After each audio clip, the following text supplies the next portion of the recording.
All right, so we're diving into something pretty crucial today, income tax here in the UK. Yes, indeed. And this deep dive is brought to you by my tax accountant.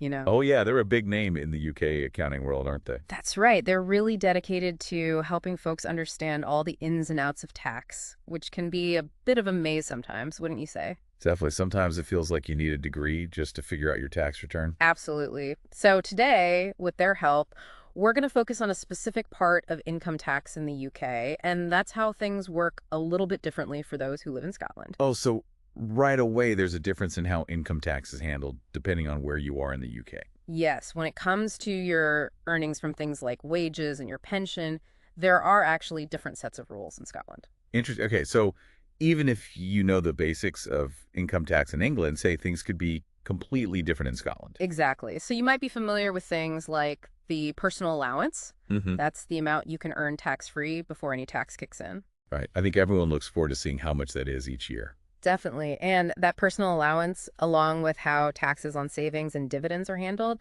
that's all the same across the entire UK. Okay, so that part is consistent whether you're in London, Edinburgh, or Belfast. Precisely. But when it comes to the actual rates and bans for income tax on non-savings and non-dividend income, that's where the Scottish Parliament steps in. They actually have the power to set their own rules. So if your income comes mainly from your job or from your pension and you live in Scotland, you're actually following a separate system set up by the Scottish government. Exactly. Your income tax in that case goes directly to the Scottish government, and they have their own unique set of tax bans and rates.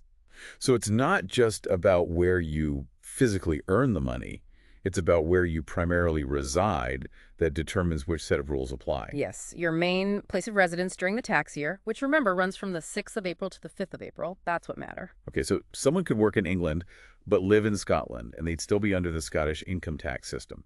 That's right. Their tax would be calculated according to those Scottish rates and bans. So this all begs the question, how did Scotland end up with this power to set its own income tax rules? Well, this ability stems from the Scotland Act of 2016. This was a significant piece of legislation that devolved more powers to the Scottish Parliament.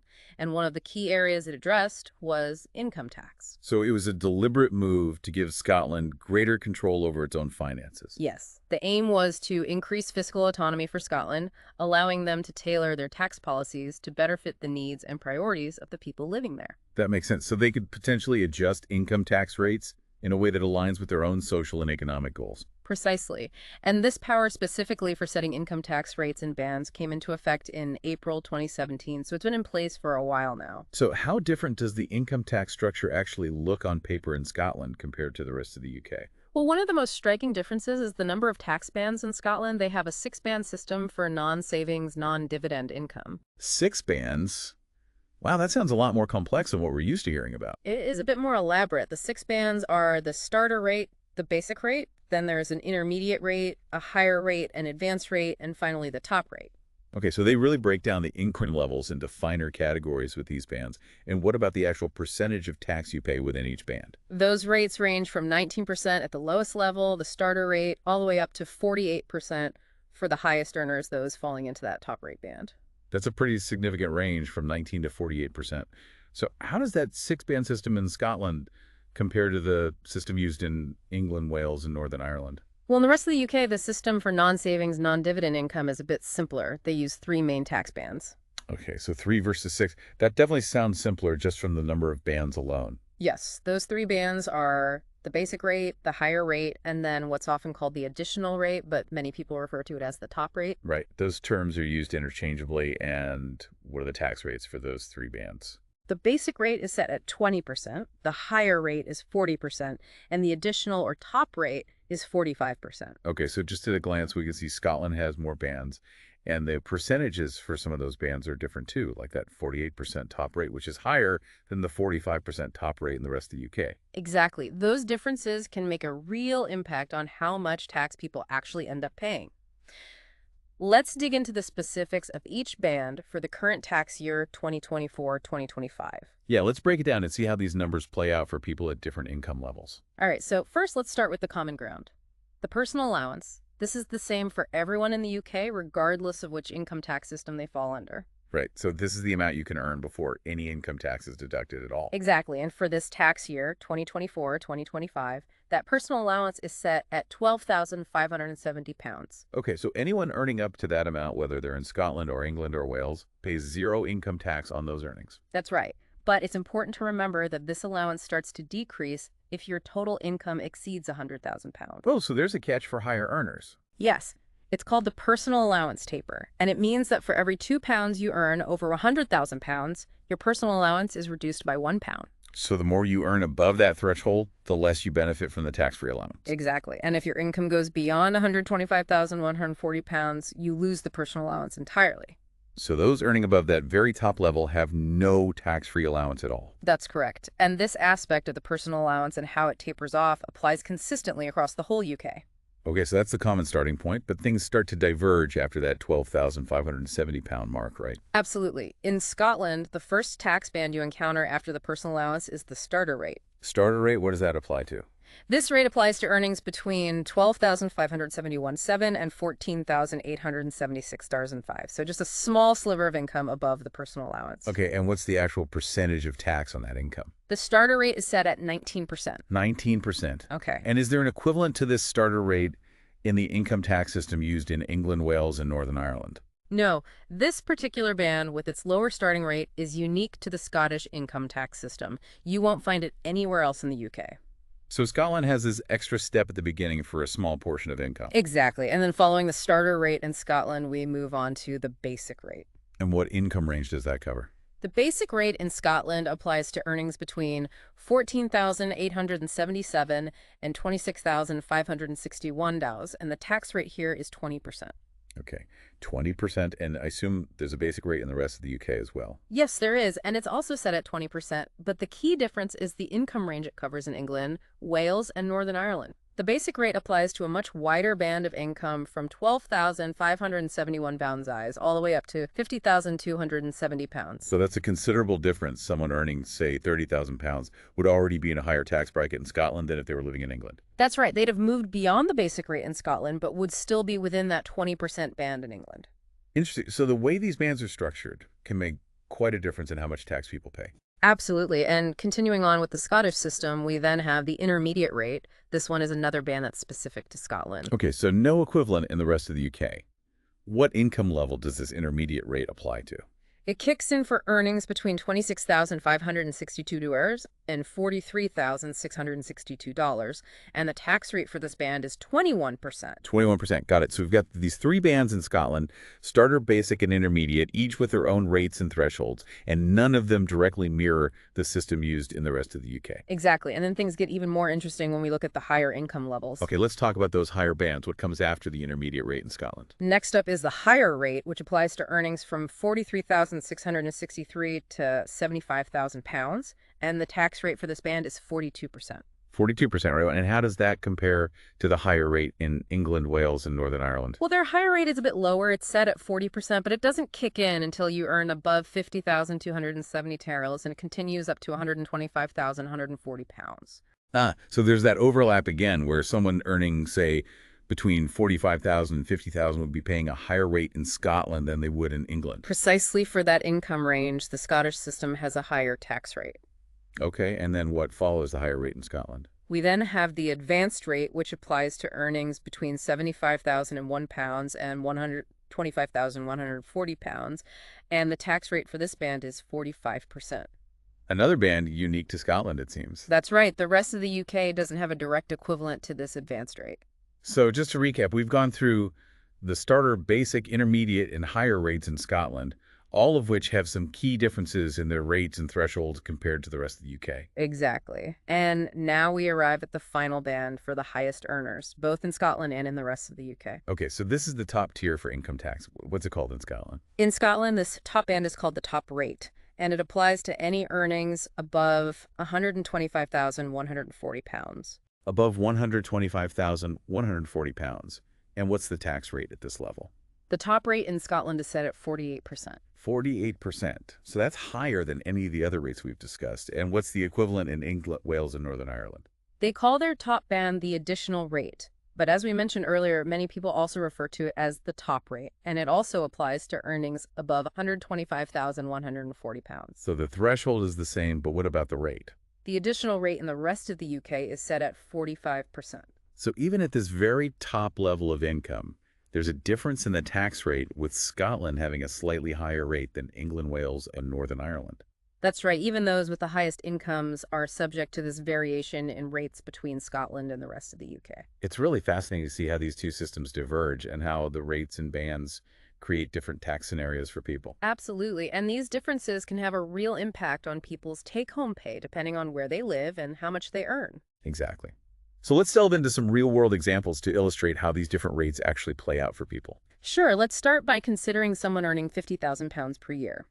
Got a nice round number. If this person lives in Scotland and we're looking at the 2024-2025 tax year, their income tax bill would come out to £9,013.80. Okay, so over £9,000 in income tax.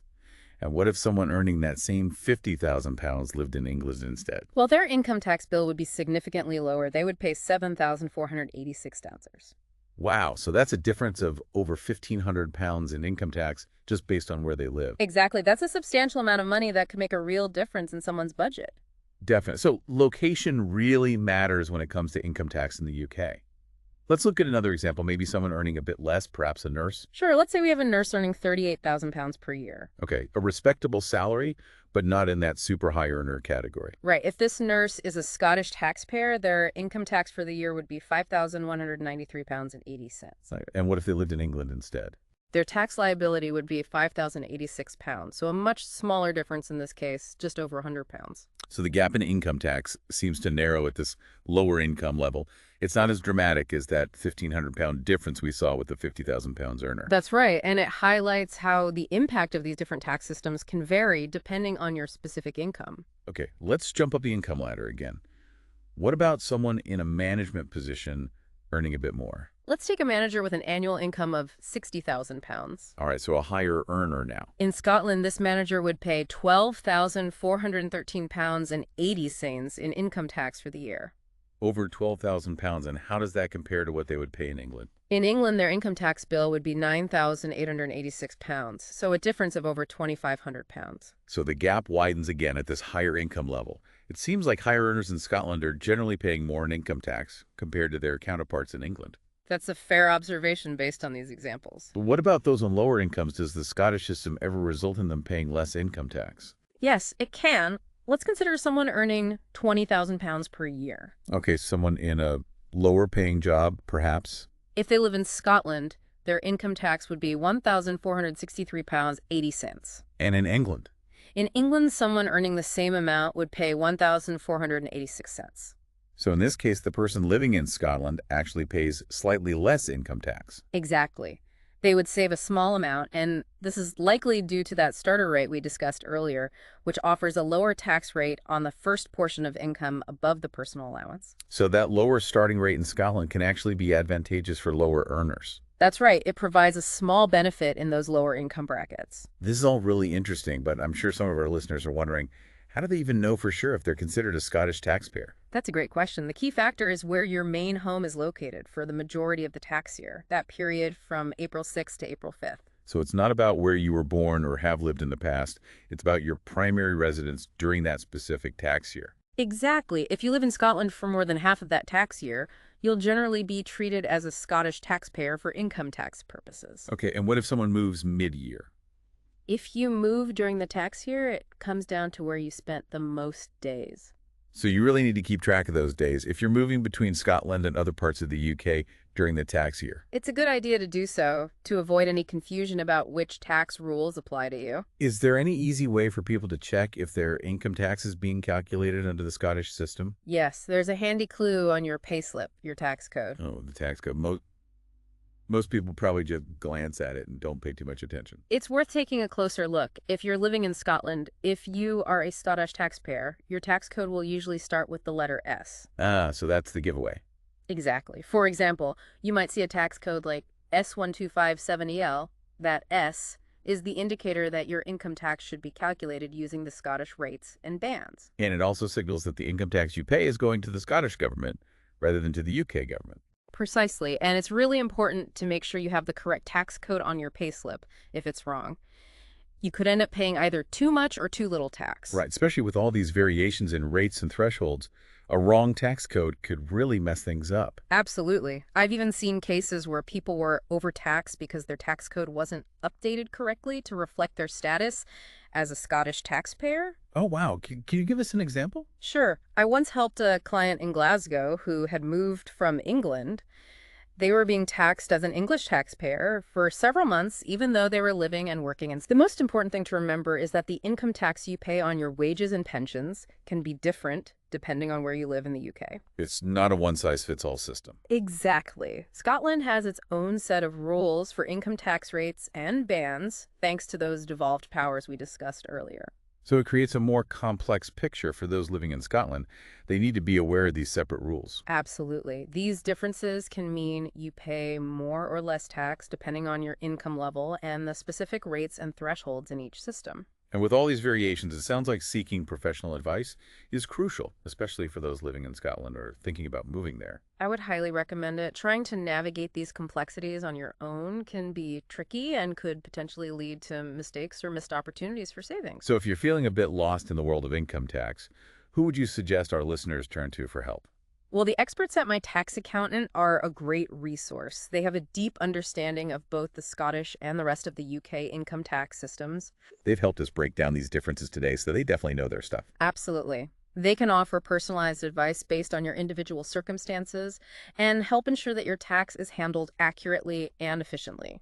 So whether you're a seasoned taxpayer or just starting out, it's worth reaching out to them for guidance. Definitely, they can provide clarity and support so you can navigate these sometimes confusing rules with confidence. Great advice. Thanks so much for joining us today and shedding light on this important topic. It's been my pleasure. Thanks for having me.